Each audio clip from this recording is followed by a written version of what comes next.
मैंने ये स्क्रिप्ट करीब 1.5 साल पहले पढ़ी थी।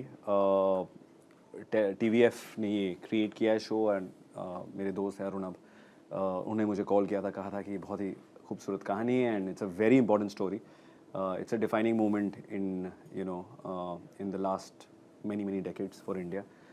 तो जब मैंने कहानी, आई वॉज क्वाइट एक्साइटेड जब मैंने सुना कि इस पे एक चंद्रयान 3 पर हम सीरीज़ बना रहे हैं। बट जब मैंने कहानी पढ़ी और इवेंट के बारे में सबको पता था, लेकिन उसके पीछे जो कहानी थी, जो लोग थे, जो साइंटिस्ट ऑफन अनसेलिब्रेटेड होते हैं, पता ही नहीं चलता मतलब कि चेहरे कौन हैं और चेहरे के पीछे उनकी निजी ज़िंदगी क्या है, उनके चैलेंजेस क्या है, उनके आपसी तालमेल क्या है। जब वो पढ़ा तो you got the humanity behind the story and that was very exciting.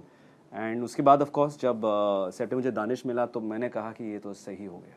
हाँ हाँ, नहीं मैं तो बहुत खुश था कि मुझे TVF की टीम ने मतलब बिलीव किया कि मैं ड्रामा भी कर सकता हूँ, वरना अक्सर लोग मुझे सिर्फ कॉमेडी रोल्स में देखते हैं। तो मैं एक्चुअली बहुत खुश था ये शो करने के लिए।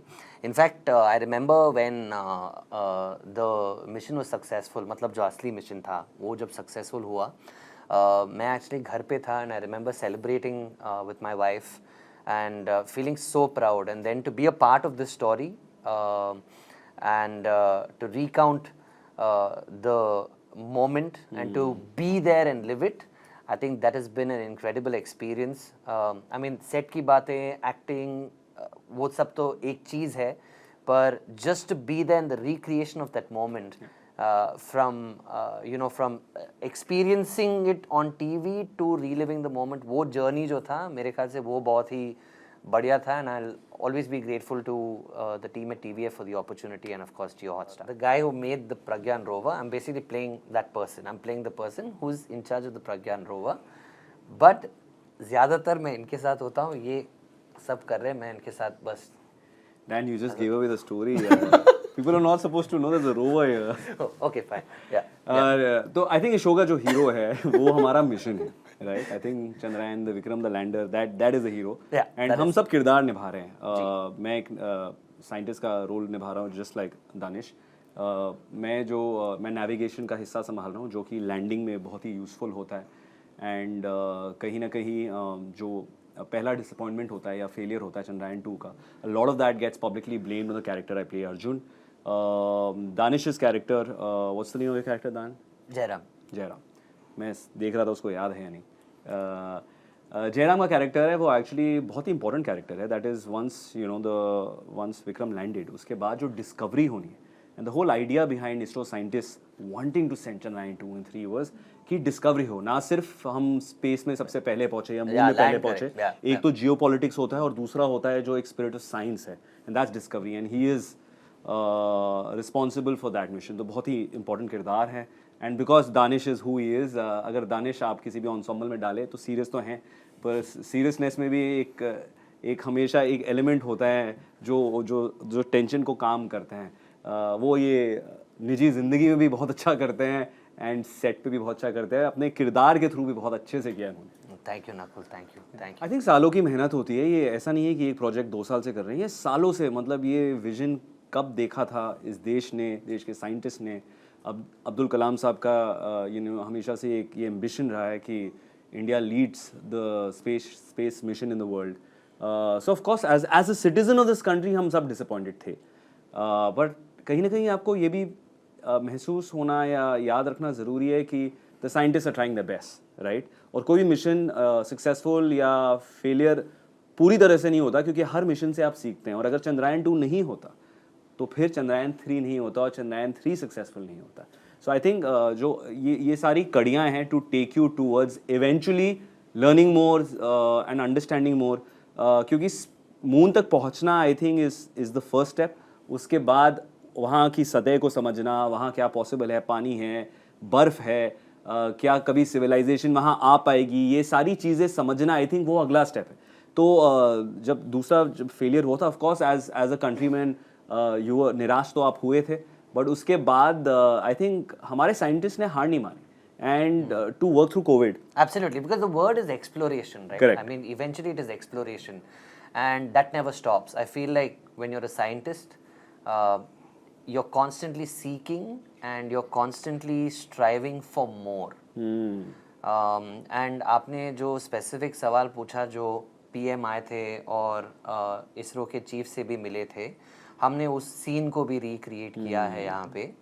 And you know when we were shooting that scene as well, all of us could feel कि that moment was created so beautifully, recreated rather, कि कुछ सही नहीं गया है, पर उस moment में when the PM came and spoke, you also know that when the head of the country is saying that, you know, you stay at it and this will happen. Yeah. I think that moment was very big, and obviously from there Chandrayaan 3 happened and it was a huge success. क्या आपने इसरो या इसरो के किसी scientist से संपर्क किया था?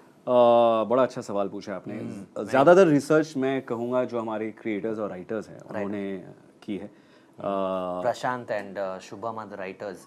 उन्होंने बहुत सारा रिसर्च किया है. इनफैक्ट वो लोग इसरो के स्टेशन में भी बहुत टाइम उन लोगों ने स्पेंड किया. साइंटिस्ट से मिले वो लोग, बात किया उनसे पूछा कि वो मोमेंट कैसा था, आप क्या कर रहे थे. तो काफ़ी कुछ रिसर्च राइटिंग टीम ने किया है. ऑल्सो सिर्फ वो मोमेंट के अलावा भी ऑल्सो उनकी जनरली लाइफ कैसी होती है, एम्बिशन क्या होता है, प्रॉब्लम्स क्या होते हैं. आई थिंक क्योंकि ये शो सिर्फ इवेंट के बारे में नहीं है बल्कि leading up to the event कि क्या क्या हुआ था और कैसे क्या क्या खुद कौन से डिसअपॉइंटमेंट्स, कौन सी चैलेंजेस के साथ आपको गुजरना पड़ता है एज अ साइंटिस्ट. उसके लिए आपको इसरो के साइंटिस्ट की ज़िंदगी थोड़ी बहुत समझनी पड़ती है. निजी तौर से मुझे याद है, मुझे शुभम ने, जो हमारे राइटर है, कनेक्ट किया था इसरो के एक साइंटिस्ट है जो अभी काम कर रहे हैं. And I had a long zoom call with him and बड़ा अच्छा लगा जान के कि मुझे एक्चुअली यू नो हमेशा से ये लगता था कि एक साइंटिस्ट हैं, काफ़ी सीरियस संजीदा इमेज होगी. Very fun. हाँ, मतलब just like any other professional, I think driven की कंट्री को ग्लोरी लानी है. पर वो हमारे जैसे हैं, उनकी ज़िंदगी में वही तकलीफ़ें हैं, वही चैलेंजेस है, वही एम्बिशन है. तो आई थिंक वो call really help me humanise, जो कहते हैं ना एक साइंटिस्ट को. क्योंकि उसके पहले मेरे दिमाग में तो एटलीस्ट था कि यू नो एक कोई साइंटिस्ट होगा, इसरो में काम करता होगा, वो अलग किस्म की छवि होगी. बट उनसे बात करके काफ़ी चीज़ें आई थिंक मेरे लिए ब्रेक डाउन हो पाई. एंड उसके बाद काफ़ी डॉक्यूमेंट्रीज देखी यूट्यूब पे. काफ़ी आज इंटरनेट है आपके पास, आप काफ़ी कुछ पढ़ सकते हैं, देख सकते हैं. तो एक समझने की कोशिश की. बाकी आई थिंक द टेक्स्ट जो हमारे शो का है उसमें काफ़ी कुछ था, तो उससे प्रेरणा ली और अपनी समझ से किया. Like I genuinely, Nakul, enjoyed this part where we were actually staying at an apartment for a brief period of time in Bengaluru, where these scientists actually lived. And there were such low-key people, like so simple. And when this happened, they were celebrated in that apartment, and they were so like, you know, the visuals are all over the papers and all of that stuff, right? And we all saw what simple people they are, but it's incredible what outstanding work they do. जो काम करते हैं वो लोग, वो मतलब बहुत ही exceptional काम है. Also, both of us got that opportunity to spend like 3-4 days there, and I think वो जो 3-4 दिन रहने का साथ में मौका मिला, काफ़ी कुछ समझने में आया कि कैसी ज़िंदगी होती है, क्या खाते हैं, क्या सोचते हैं, किन हालातों में रहते हैं. I think to get into the mindset that really helped, and also helped us to get to know each other. तो काफ़ी interesting phase था research का. Indian, जब चंद्रयान 3 हुआ, I could feel that every Indian felt so proud and so happy that day. तो देशभक्ति का जो feel वहाँ से, what I'm trying to say is that, let me say it in English, right? You feel very patriotic when scientists do these incredible things, and I feel like science is patriotism, especially when you work with, you know, ISRO, and you're doing such great things. You're doing it for the country and for humanity. Yeah. मुझे I'm with Dan. मुझे लगता है कि कहीं ना कहीं विज्ञान में जब आप कोई अचीवमेंट करते हैं या डिस्कवरी करते हैं ना, वो सिर्फ अपने देश के लिए नहीं होती, वो पूरी ह्यूमैनिटी के लिए होती है. तो उससे बड़ी सर्विस आप कर ही नहीं सकते, राइट? पर जब अपने देश से वो डिस्कवरी होती है, आई थिंक उसकी वो प्राइड की फीलिंग अलग होती है. तो ऑफ कोर्स जब पहली बार यू नो चांद पर इंसान गए थे, it was a big moment हम सब के लिए, बट जब पहली बार हम आई थिंक हमारा Chandrayaan went there and India went to the first time you know Rakesh. कोई साउथ पोल पे हम जब Yeah, गए yeah. तो वो हमारे लिए और भी ज्यादा गर्व की बात थी। तो जब आप अब साइंस में अच्छा करते हैं, डिस्कवरी करते हैं, तब आई थिंक जो एक देशभक्ति की भावना होती है वो और भी ज्यादा जागृत होती है, स्पेशली बच्चों में, स्टूडेंट्स में, हम सब में।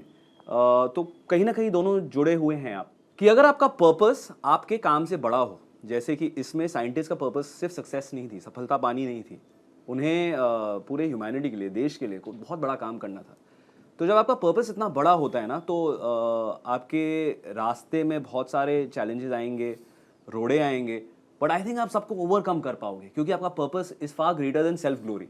ऐसा नहीं है कि आप खुद हीरो बनना चाहते हैं, आप देश की सेवा करना चाहते हैं, ह्यूमैनिटी की सेवा करना चाहते हैं। एंड आई थिंक वो कहीं ना कहीं मेरे दिल में हमेशा से थी। पर कई सीन जो इसमें हमने किए हैं, स्पेशली जो लैंडिंग का सीन था, वो सब जो एक फीलिंग थी जब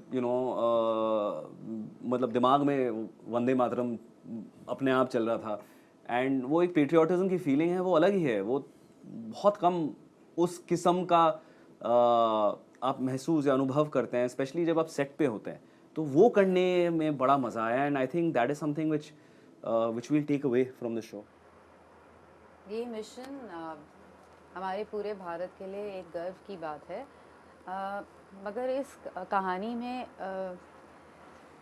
इस शो के ज़रिए हम ये बताना चाहते हैं कि हम कभी-कभी जो इतने मेहनती साइंटिस्ट हर एक मिशन के पीछे होते हैं, उनको सेलिब्रेट करना भूल जाते हैं।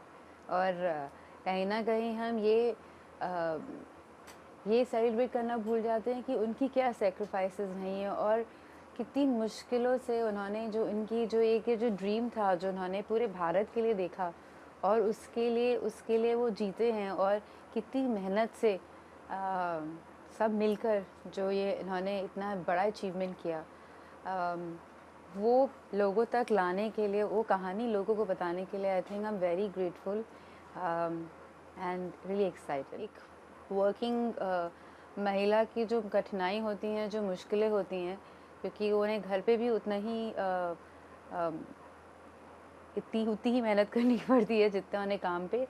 और कहीं ना कहीं हम जब एक औरत काम कर रही होती है तो हमेशा एक सवाल ज़रूर उठता है कि बच्चे कौन देख रहा है या फैमिली का कौन देख रहा है। ये सारी चीज़ें हम सिर्फ एक वुमेन से एक्सपेक्ट करते हैं। So and it's a very demanding job of being a scientist, because सिर्फ आपका ही सपना नहीं, पूरी भारत का सपना है। और भारत का ही नहीं है, एक सिर्फ this is the dream of a humanity जो आप अचीव करते हैं चंद्रयान के through. Also it helped entire humanity, it's not just a country, it's everybody। और मेरे ख्याल से कोई डिस्टिंग्विश काम जब करते हैं तो साइंटिस्ट कोई भी हो सकता है, मेल या फीमेल। तो क्या लड़कियां ये शो देख के इंस्पायर होंगी? मेरे ख्याल से हर वो न्यूज़ आइटम को देख के जहाँ आप साइंटिस्ट देखते हैं और इतनी सारी फीमेल्स हम वहाँ देखते हैं, और कई तो सुंदर सी साड़ी पहन के, गजरा पहन के जो खड़ी होती हैं, आई थिंक वो आपको इंस्पायर करेंगी। मैंने काफ़ी जो साइंटिस्ट थे उनके इंटरव्यूज़ सुने, उनके काफ़ी सारे जो उनके बारे में जितना भी कुछ लिखा हुआ है उसको सब पढ़ा, उनकी कठिनाइयों के बारे में जाना, क्योंकि कई बातें हम जानते नहीं हैं। हमें ये पता है कि ये मिशन एक बहुत स्मॉल बजट में बनाया गया, मगर हमें ये नहीं पता कि उस वक्त कोविड था और हम भूल गए कि उनकी ज़िंदगी भी उतनी ही ख़तरे में थी जितनी और किसी की। मगर scientist at that point of time they contributed a lot to understand कि कौन से एरिया में ज़्यादा कोविड फैल रहा है, या हेल्प देने के लिए ऑक्सीजन सिलेंडर, या फिर और काफ़ी उस वहाँ हेल्प करते वक्त उन्होंने अपना सपना नहीं छोड़ा, ये वो ड्रीम भी उन्होंने बरकरार रखी। और उसके बाद जब ये हमारा सक्सेस हुआ है, इट्स अ ह्यूज अचीवमेंट। सो या इट्स एक्चुअली वेरी ब्यूटीफुल। इस शो का अगर आपको याद है तो एक ऐतिहासिक मॉक टाइम था जब ये हम नहीं कर पाए थे, तो सब ने काफ़ी इसके बारे में चर्चा की थी, मीडिया में भी बहुत की थी, और एक आइकॉनिक टाइम था कि जब हमारे ऑनरेबल प्राइम मिनिस्टर थे, उन्होंने एक्चुअली काफ़ी बढ़ावा दिया था साइंटिस्ट को उस वक्त, जबकि काफ़ी लोग कह रहे थे कि हम भारत को क्या ये इवन करना चाहिए या नहीं, इतने पैसे should we spend on this, yes or not, and people were questioning it, पर उन्होंने काफ़ी बढ़ावा दिया था साइंटिस्ट को। उसके बाद the success really happened. For me that was a very beautiful moment as an Indian, क्योंकि सक्सेस तो सब सेलिब्रेट करते हैं, मगर वहाँ जब हम हमारा एपिक फेलियर था उस वक्त उन्हें बढ़ावा दिया गया। मेरे लिए वो एक मेरे लिए और काफ़ी और बाकी भारतीयों के लिए भी वो बहुत ही इम्पोर्टेंट मोमेंट था, क्योंकि हम बहुत दुखी हो गए थे जब ये सक्सेस नहीं हुआ था, मगर हम बहुत हैप्पी भी, खुश भी हुए थे जब ये सक्सेस हो गया था। तो ये कहानी वहाँ से जहाँ हम नहीं कर पाए से जहाँ तक हम कर पाए की है। और इस शो से मैंने ये सीखा कि कभी भी most important thing I think is discipline, मेहनत, और जो सपना होता है ना जो हम देखते हैं और उस सपने को बरकरार रखना, रियलिटी में उसको करके दिखाना, वो एक बहुत बड़ी बात है, and that's really important. And these scientists believed in themselves, believed in their dream, and that's beautiful.